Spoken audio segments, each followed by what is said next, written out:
everyone. Welcome to Amphitree Advocacy Media. We're recording the Journeys series video podcast. I'm Mark. I'm Crystal. And today we have a guest, Eric Knapp.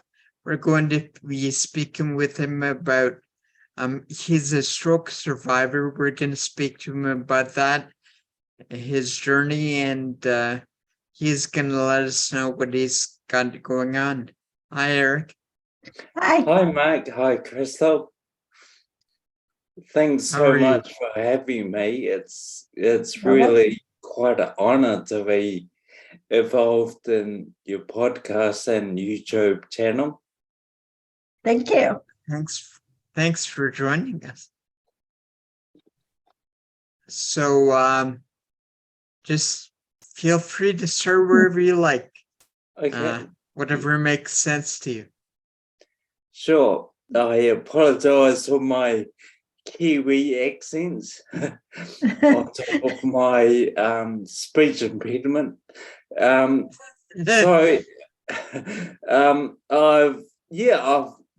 acquired my disability from a stroke going on 10 years ago, March 2013. We'll never forget that day. So before my stroke, I won't go back to baby times, but directly before my stroke, I was 12 years into my career as a firefighter, and fit, able to run and do all those things that I took for granted. And one day on a night shift, I had a stroke, and 2 days later, I woke up and I had that locked-in syndrome where I couldn't talk or move or anything. I didn't know what was happening until I saw the reaction on my family. They were here from the North Island. I'm in South Island of New Zealand. I'm taking it for granted, where New Zealand is, but it's basically 3 islands. I'm in South Island, so my family in South Island, North Island, came down to see me, and so that was pretty big to see them there where I was. And so that scared me initially, and then thought, this is pretty serious. And through days, I initially couldn't swallow, hence I've had a tracheostomy. I think that's how you pronounce it. So I had to not only learn how to move, I also had to learn how to swallow, and which was probably the biggest thing that I really want. My goal was to swallow and speak, of course, despite everything else that was going on. So now 10 years after my stroke, it's been a massive adventure. I call it an adventure because it sounds more fun. But it really isn't.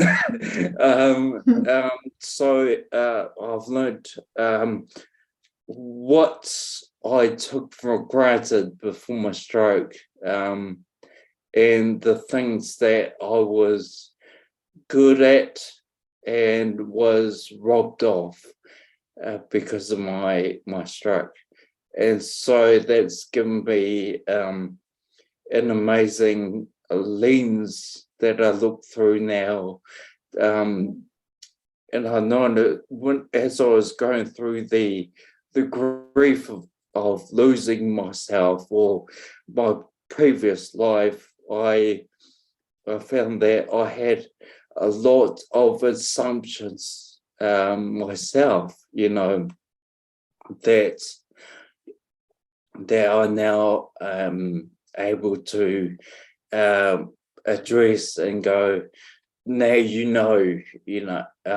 back then before my stroke, I would see someone with a disability in my mind, seeing that was seeing them struggle, like, oh, I wouldn't want that for them or for anyone else or myself. But now I know that having a disability is not really a disability, it's an ability to kind of focus on things that you can provide that no one else can. Absolutely. Yeah. And I know now with my jobs that I do, it's that lived experience that you can never just go to a university and learn. Right. Yeah, it is incredibly sad that it takes something sometimes like a disability or tragedy Oh, I know. to be able to recognize those biases and things we take for granted.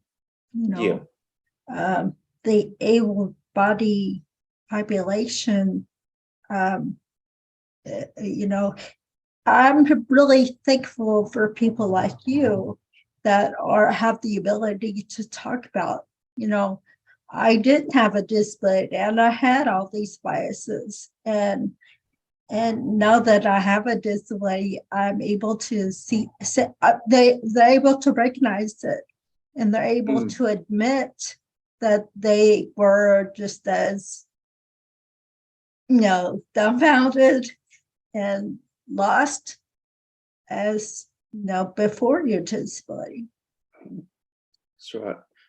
And you're totally right. It really sucks that it does take it something tragic for someone to see, and it did for me. And I don't know if I didn't have the stroke, would I be different? Would I have the same view?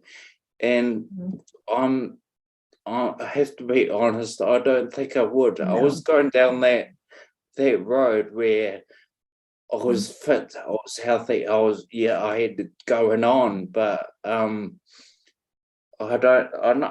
have to say, I don't think I would have that view. But I'm glad that I acquired the disability, because I have that difference, so I can say to people, what you're doing, you're taking that for granted. You should really enjoy whatever you're doing, running, or the ability to do things that I can't, because you get older. It's something like, I'm not putting the fear up you, but just be thankful. And it's not just living your life during the day and then at night saying to be, I'm grateful.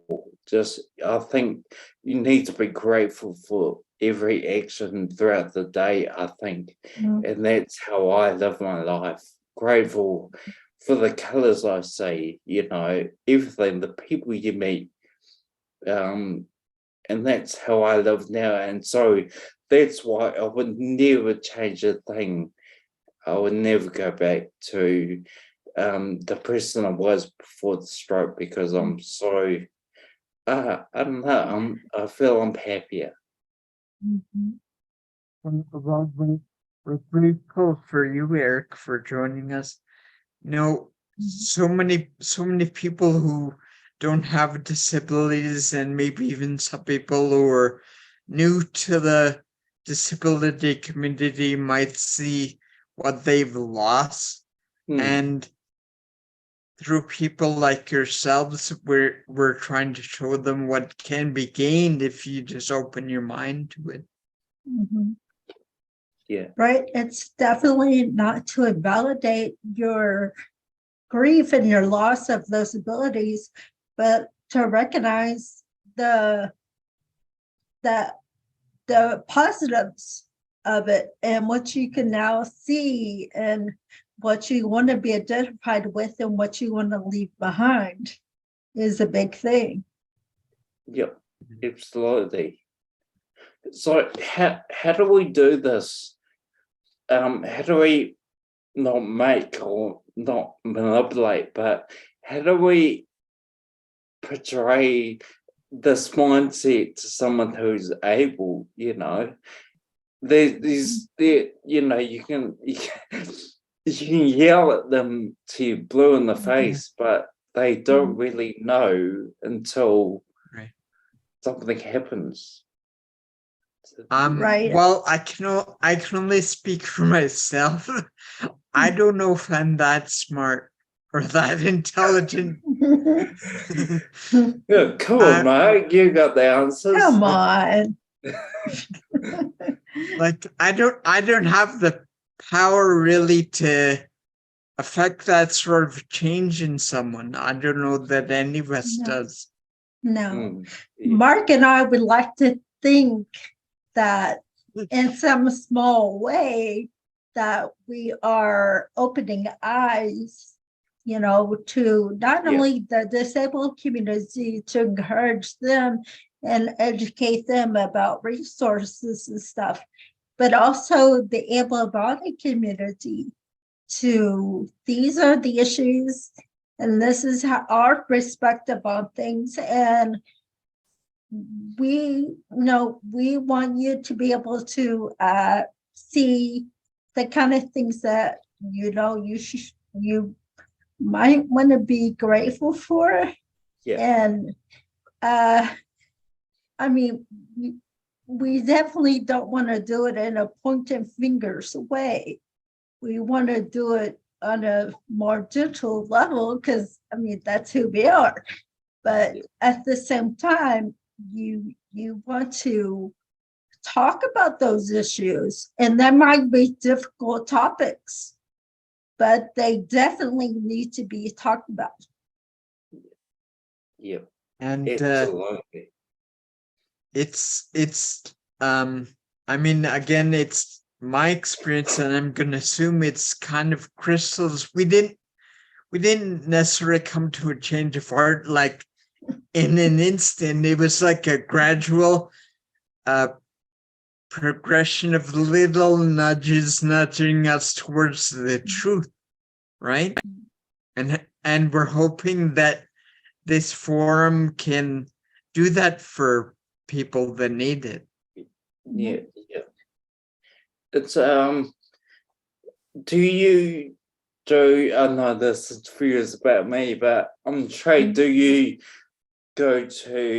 do public talks or that sort of No, thing? this is pretty new for us. Eventually, that's something we might want to do in the future. But, we have our own disabilities and our own, things that we're dealing with. Coincidentally under the surface, so that we have a lot of things we want to accomplish with M4G, but one step at a time, and especially when you're trying to help the humanity realize the issues and in a gentle way, and you have to do, we want to do it slowly. We don't want to scare people away, Right. Or we don't want it to jump on board too quickly without doing the work that needs to be done, which can only be done slowly and over time. Yeah. Mm-hmm. Yeah. Because it's hard because I've talked to people that are deeply empathetic about us, but then they get it for a little while and then they lose it, kind of thing. Whereas we have to get it 24/7, right? Right, It's really frustrating to see they get it because they're with you and I see that, you got struggles and my struggles, they measure you up, say, oh, my struggles aren't as big as yours or whatever, right. but then they forget about that. They're into their take for granted world, but then I have an able girlfriend, she's not disabled, but she is deeply empathetic and she has that 24/7 and she almost mothers me, she's a bit too intense, but she is amazing and I wish the whole world was like that, and she's not just like that about disabilities, it's like that with race, sexism, just an amazing human being, and that's bigger than me, I've still got a lot to learn, I'm only new to the disabled world, 10 years old, really. So, I've got a lot to learn about language and things. Yeah. Well, the thing is, I think it's probably the obstacle is that when you're non-disabled, there's so many options. You can be distracted by so much. There's sort of a buffer there. Like, there's a certain amount of space between you and reality, and you can distract yourself and, pretend it doesn't exist or whatever. But when you're disabled, you're like, all that stuff is stripped away. Yeah. You don't have a choice. I like that. That's exactly it. Yeah, there's so many options. You can just go overseas, go on holiday, and not worry about accessibility and things like that, or go to a eating cafe and not worry about how do I park, how far is it from parking, and where's the toilets, things like that often I never thought about. And you're right, Mark, you don't, I don't know, do you feel freer? I don't know.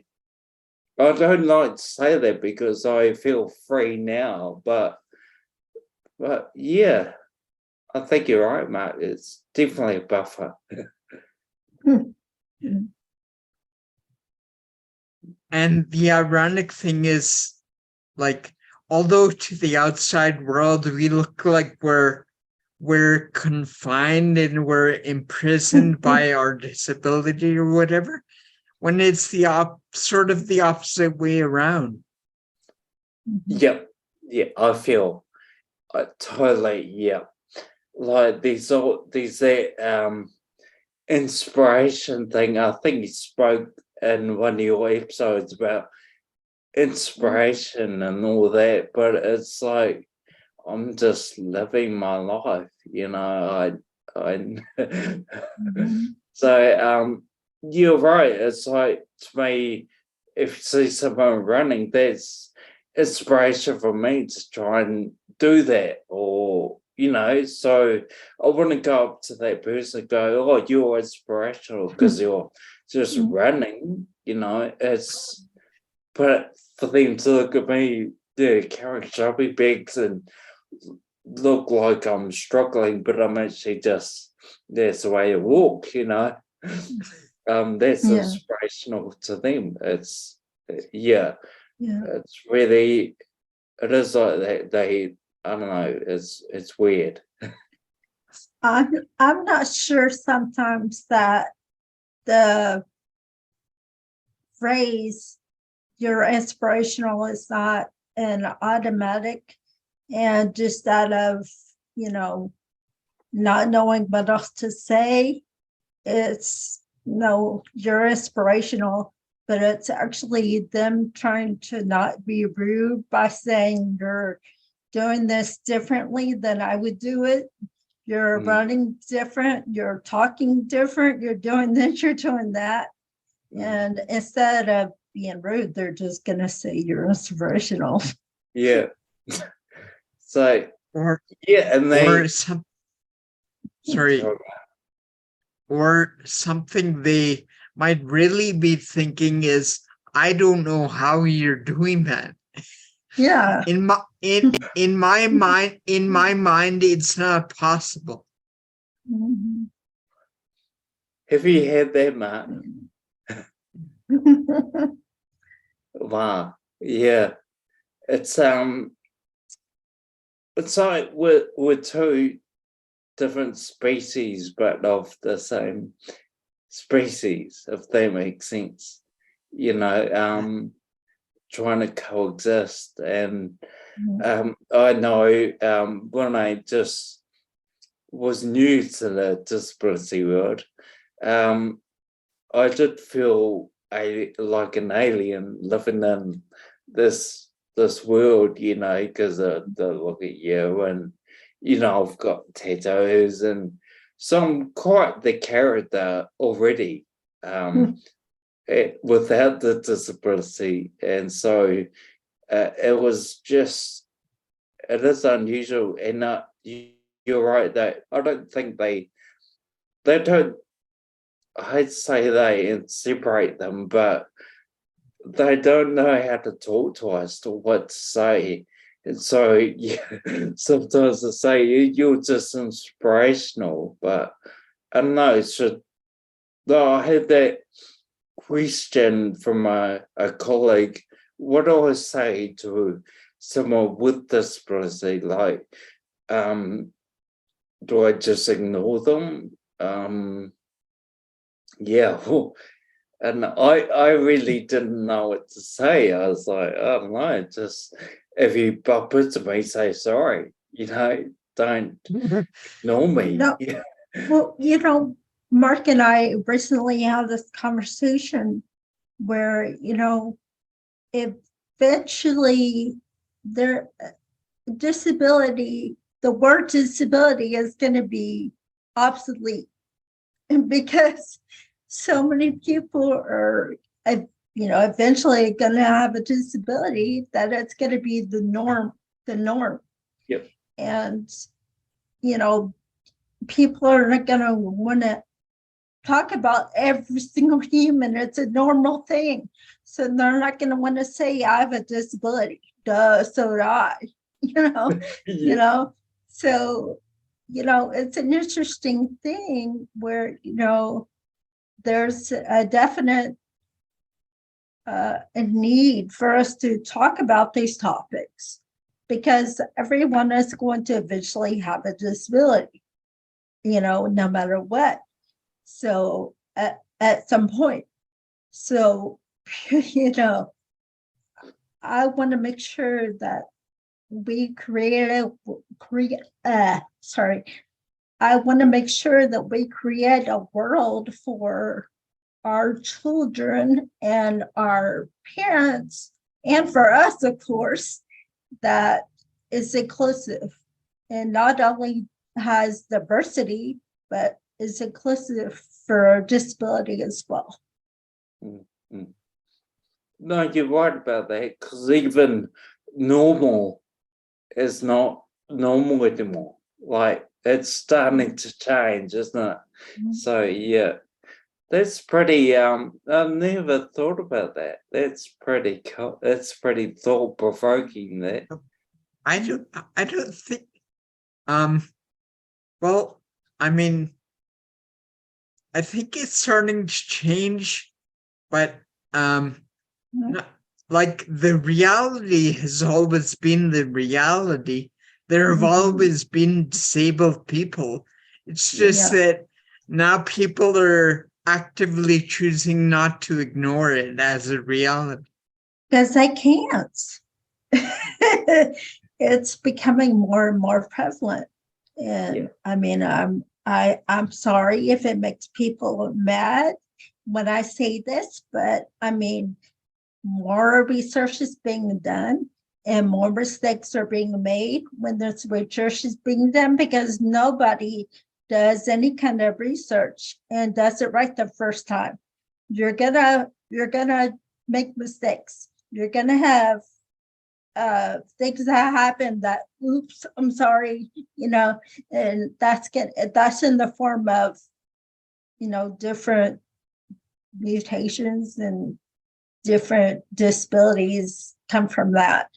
And I'm sorry, but that is even more so of a prevalent thing now because no time in history has research been done more and more people have their hands in it.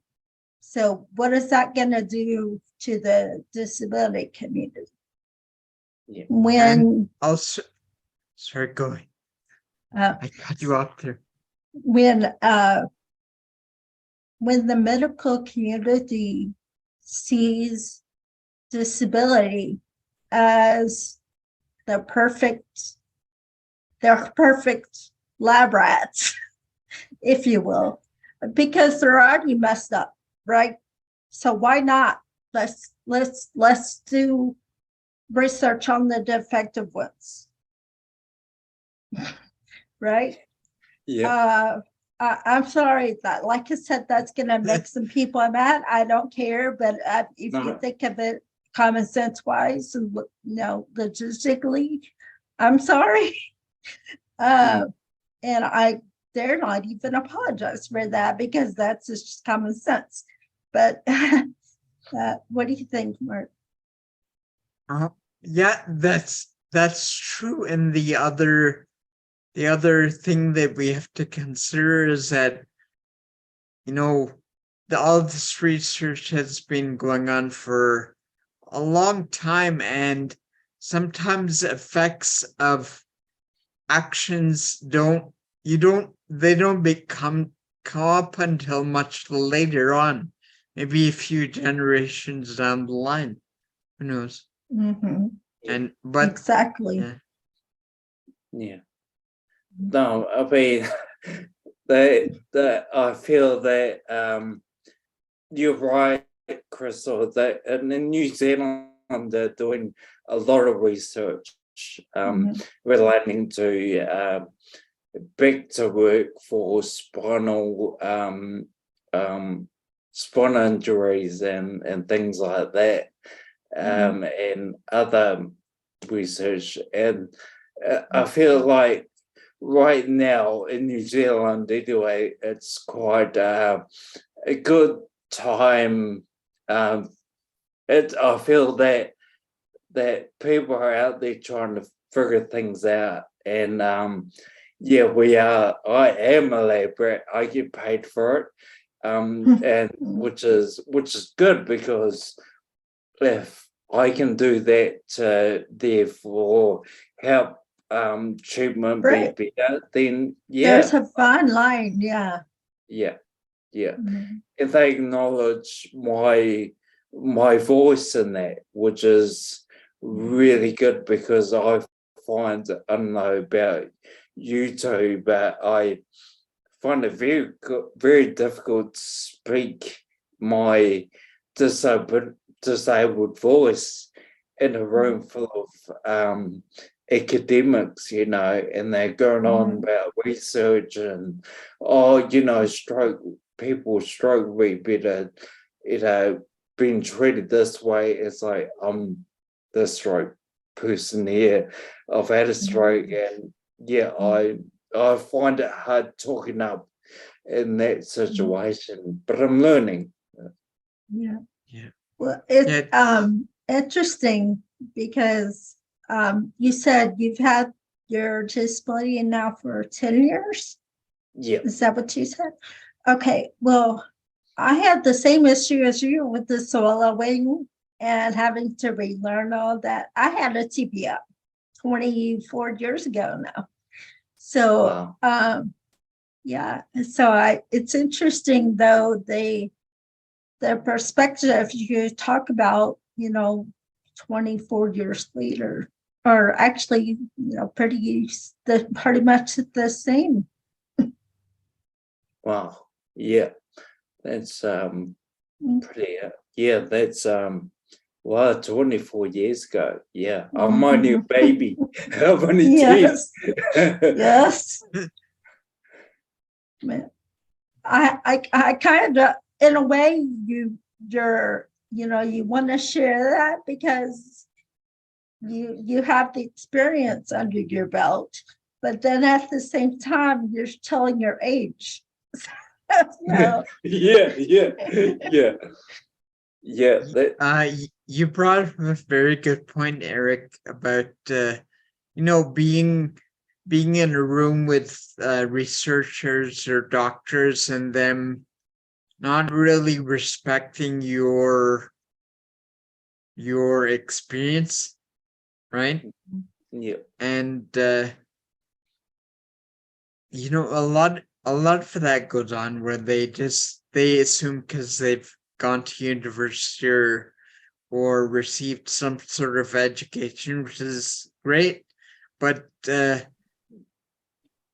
it sort of builds up this, I guess, like this ego that clogs their ears, and then they assume that there's nothing left to learn. yeah, yeah. No, you're right. Thankfully, I under my boss's Megally Hugby, who's she's Texan, but she's obviously been here for a number of years, so she's a Kiwi.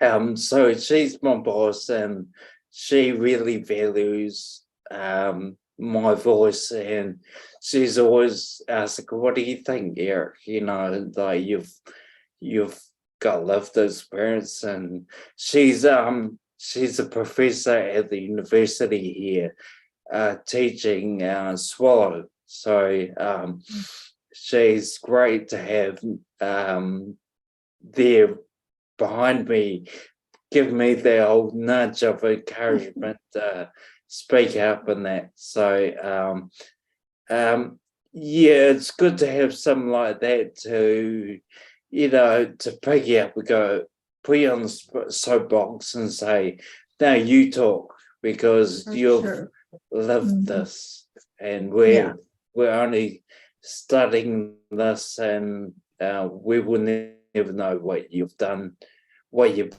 been through, even though I'm only 10 years." Some of these people have done 20 years research, so it's pretty intimidating.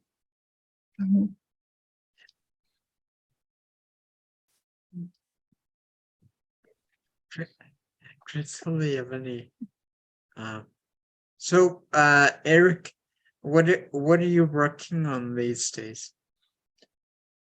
So these days, so I've got these days I'm working for Swaltech, which is the company that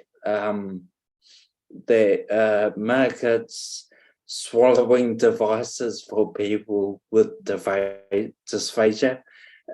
So I'm the human factors advisor for that, which is pretty cool. They really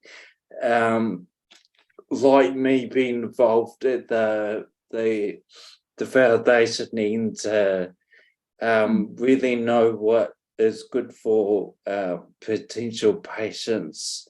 That's so the devices are easy to read, easy to understand for someone with different impairments.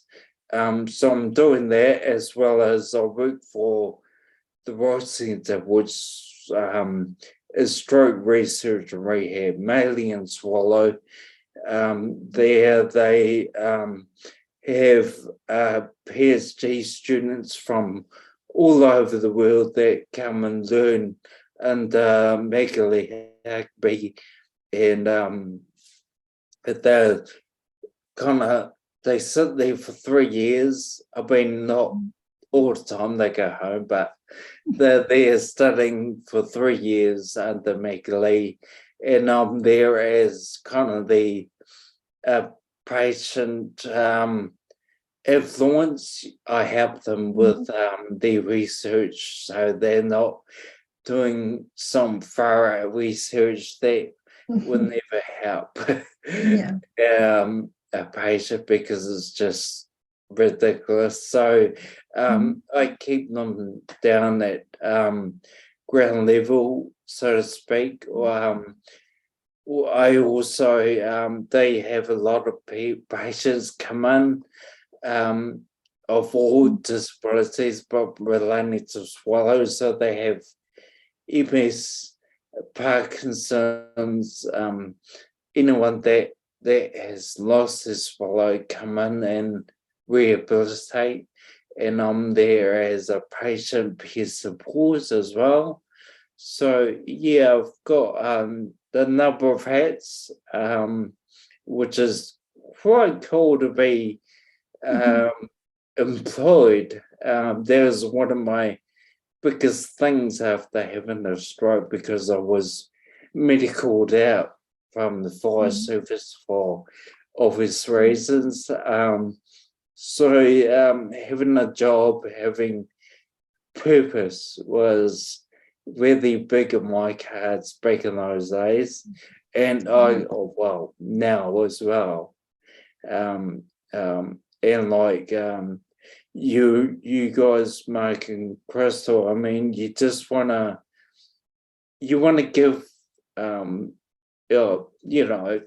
you want to give your experience, or sorry, you want to help, because your view on the world is so different from anyone else. So you want to share that with people. We have a different perspective, and that is great thing.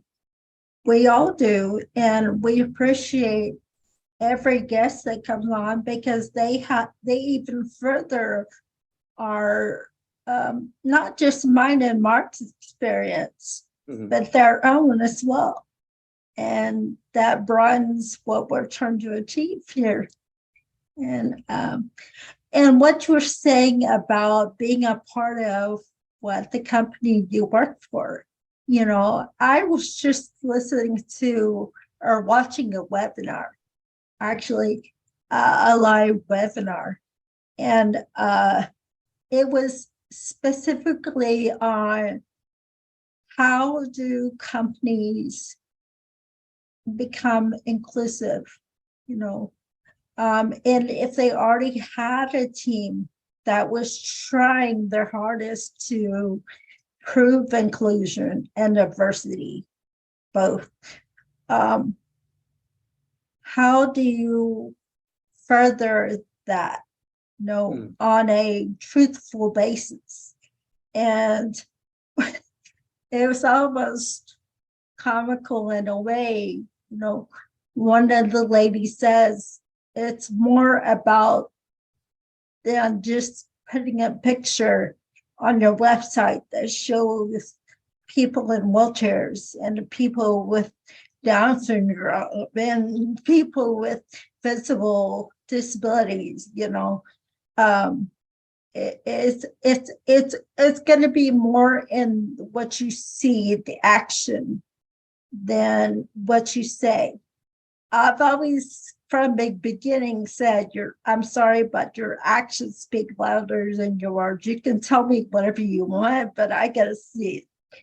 And that's exactly what that was. That was saying, we're tired of you telling us things that are not really in place. We want to see it. And we don't just want to be with the lack of a better word here, we don't just want to be hoodwinked into you saying and, showing us pictures and, and this and that, actually do the things and have the things in place. Yeah, I was And that, oh, sorry, go ahead there. I was just talking about that yesterday, that whole kind of tokenism kind of thing, Exactly, that yes. you just turn up and they don't give you things to do. That's when you're there because it's good on paper, right? Right. Yeah. And the Right. whole reason for my wanting to listen to the webinar was, of course, the advocacy reasons that we're doing, but also because I've been part of that tokenism era, where you just hire people to check a box, and going forward, I want to make sure that people have, spaces to be appreciated and, give them a space to be who they are and shine, Go ahead, And, Mark, I'm sorry. we also want people to know that being diverse and inclusive and maybe building ramps and taking accessibility measures are great, but you're not trying to fill a quota. We want real change. We want people to adopt, to change their minds and attitudes, right? Otherwise, whatever action they take isn't real. It's just, surface level. Yeah. Oh, you're right, Mag. It's deeper. It's in the soul. It's in the mind. It's not just physical things like putting a ramp up or easy doors to open. And it's I don't know about you, Crystal, with your experience with tokenism, but it is hard to build up that trust that you're not there for just a token. And so it did when I'm with these two jobs, it I have to admit it's taken me a while to trust the environment that I'm in, that they actually value me as a team member, right? Right. Yeah, no, me bringing that up is not to say, to point fingers. That is to say that did happen. That was my experience. And so what are you going to do about it going forward? Are you going to continue with that? Or are you going to, be a positive influence in the world going forward? Right. Yeah. We have also, there's a lot of things in New Zealand that's going on with equity and things like that. And one of the biggest things on top of New Zealand's list is Māori. And you've heard of Māori, Te Te Waitangi. So there was 2 treaties that were signed when the colonists come over here, and the Māori were kind of had the wool pulled over their eyes, and they thought they were signing something they weren't. So at the moment now, there's that token Māorinism, we've got a Māori on the board, Sorry, Eric, I just want to clarify for people who may not know, you're talking about Māori, the native people of New Zealand, right? Yeah, sure, Mark. Sorry, yeah. Okay. And yeah. So thank you for asking, Mark. I was kind of like, What Oh is that? yeah. Sorry about that. Yeah, so It's Maori, okay. yeah, the indigenous people of New Zealand, when the colonists come over here, they kind of wrote two treaties or two contracts, one in English, one in the Maori language, and of course Maori couldn't speak English, so they wrote in Maori terms that are like agreements that things that were quite different from the English version. So that's all been addressed right now, and it's quite interesting with equity having an indigenous person on the board, tick, that sort of thing, and it's quite similar with what we talk about going back to disability, having someone who's visually impaired or off the board. I don't know if that happens over in the States, that sort of thing. Yeah.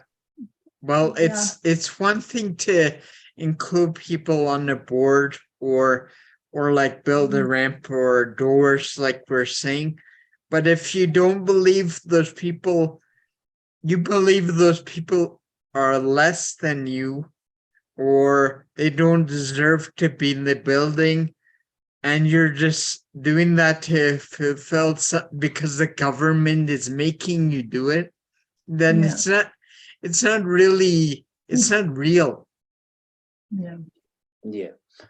Yeah, when you're just following government requirements, having a ramp that's so many inches high at one end, and whatever, Right. It's the same concept of we need Yeah. to do this just to check a box and appease people. Yeah. That's all Yeah. that is. Yeah. And we're trying to show people that if you start with love and empathy and all that and understanding, you don't need those rules because Enough. you already know what to do. Yeah. Yeah. It shows internally Yeah. what you're about, who you are in your end game. Yeah. What you're about, when you can automatically say, let's put this in place before we even get started. Let's do this. Let's implement these things first thing. If you can't do that, that kind of tells me what you're going to be about and what you're really for. Yeah. Crystal and I were just talking about this yesterday, I think. In Canada, we have something called Family Day, which is great because it encourages people to spend time with their family. But if you really unpack it, why does the government need to legislate that? It's because companies don't care about their employees and work them to the bone. So they need to have that day off because they're so burned out. Right? Yeah. Wow. Yeah. So it's a public holiday over there? Yeah. Wow. In Canada, it was yesterday. Oh, okay. Yeah. Yeah. Mark is in Canada right now. I'm in the US.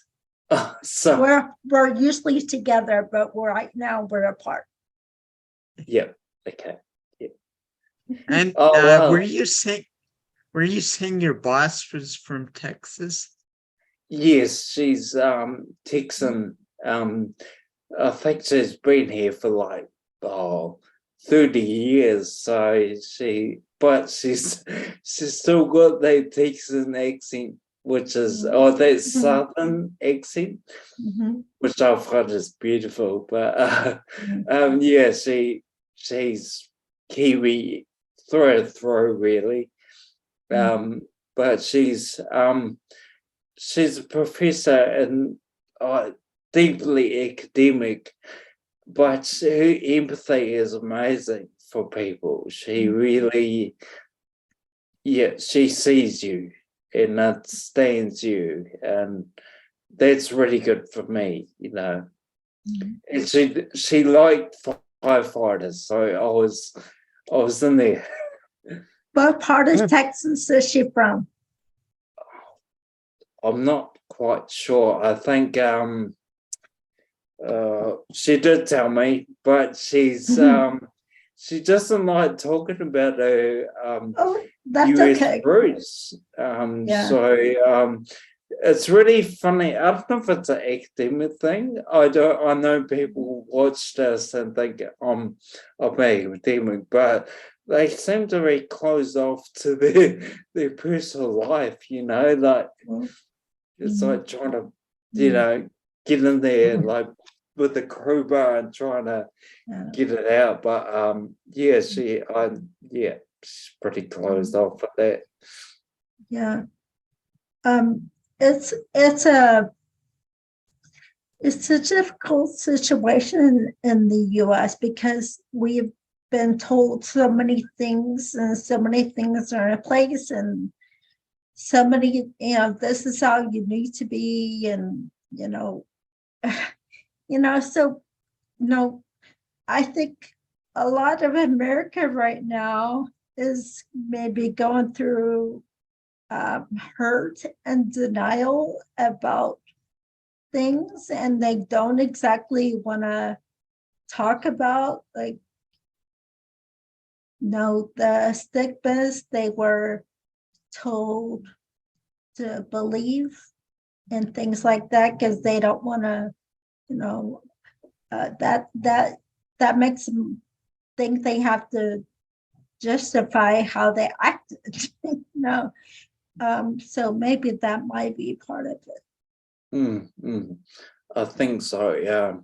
I find when we do kind of verge on that side of the conversation with her, she is almost embarrassed, and as she tries to just ignore it, so I don't want to push. No, she's not here to talk about it, so let's not. Yeah, that's right. But she is an amazing person, and that's all that matters. And I'm thankful she's in my life, really. She helped me rehabilitate my swallow, and she gave me a job. It's like, wow, to me, she's amazing. That's great. Angel. Yeah. So, Mark, you had already asked him his projects and stuff we usually talk about at the end. So, anything else, Eric? Because we kind of went off there on a tangent. I know. Sorry. I forget that we're nothing else. I'm just really enjoying being employed right now and doing things from my perspective. It is quite difficult being only 10 years old in the disability realm, to stay focused in that kind of mindset, and to think these devices or research, how it applies to someone that may have a disability, and to be inclusive, and also to the carer, to the families of the person with disability. And I think from my own experience that the families need to be involved heavily in our adventures / journeys, because they live it too. They care for us. And if it wasn't for my family, I would definitely be a lot different. A For lot sure. different mindset. Yeah. For sure. What is the disability employment? What is it like in New Zealand if you're looking for a job? Sure. So we have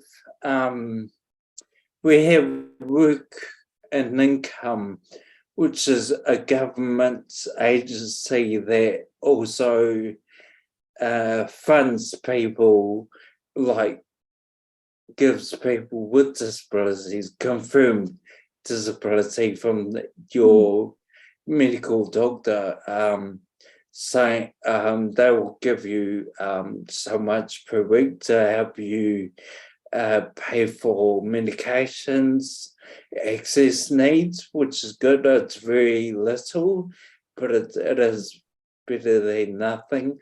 They also help you find jobs as well. So I'm not sure if you have that over there, like a government sort of funded sort of agency that helps people that are unemployed. But we also, if you have had an accident, like a TBI, you'll be covered under ACC, which is accident compensation. Yeah, there's one C in there. But they basically help you with the funding you with bigger things like vehicles, if you are a wheelchair user, wheelchairs, walkers, or even physio. Even if you twist your ankle playing a sport, they will help you pay for physio on your ankle. So we have ACC if you're covered, but if you've had an accident, and WINS if you've just if it's not an accident. For me, I had a stroke, so it's not an accident. So I had to go through WINS and try and fund myself. Well, thank you, Eric, for taking the time to share your story with us. No, you're welcome, Mark and Crystal. It's, like I said, it's a huge privilege to be able to talk to you both, and I'm still learning. Like I said, We appreciate that. It's great to talk to people with the same mindset. Yes, and keep doing what you're doing and spreading love. Bye. Yeah. Thanks, Bye, Crystal. Eric. Thanks, Mark. Have a good day. You too. Bye.